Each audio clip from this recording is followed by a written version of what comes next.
we're talking manifesting, which is not really manifesting. I don't kind of prescribe to that whole spiritual slipstream of manifestation. I don't prescribe to any of that at all. The visioning for me really stepped up in about 2016.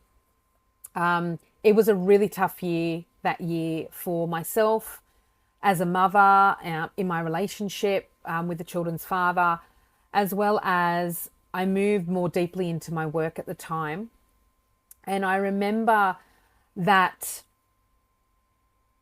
the visioning that I'd done before that was kind of like more in the manifestation field. You know, I'd had success with manifestation before, but it was kind of hit and miss. And as I was up leveling and moving deeper into awareness, embodiment, and my feminine power, I realized the manifestation was only serving this top kind of level, a kind of love and light consciousness. And I needed something more gritty, something more tangible, something more of service. And I started to adopt and adapt these practices in and around visioning, but through the body.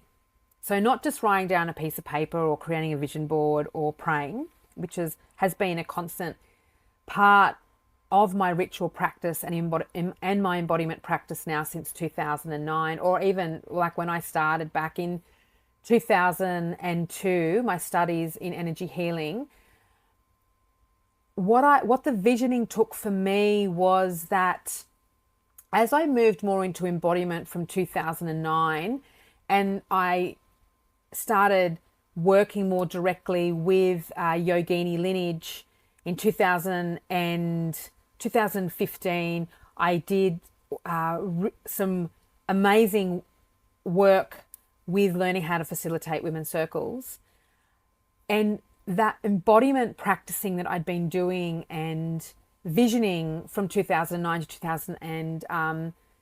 2015 really took a deeper pathway from 2000 and 2015 into 2016. And my visioning became more about embodiment, more about feeling the vision, more about feeling the vision board, more about feeling the prayers and the intentions, not just as an individual, but also as a collective, also as a thread in service to a global energetic vision and field that I was tapping into. And I started to breathe through my visions. So it was like I was actually feeling as though I was living in the visions through the body. And the more I grounded and the more I created safety and the more that I showed up to the patterns in my system and in my life and confronted them and healed them and repatterned my system, particularly my nervous system, I started to feel more at ease with embodying those visions. Like it became as though they were already here. And every day that I showed up to infuse my energy and my trajectory for the day and my energy circuits and everything, my lineage, everything, my work, my parenting, all of it, it started to breathe through me. It started to appear.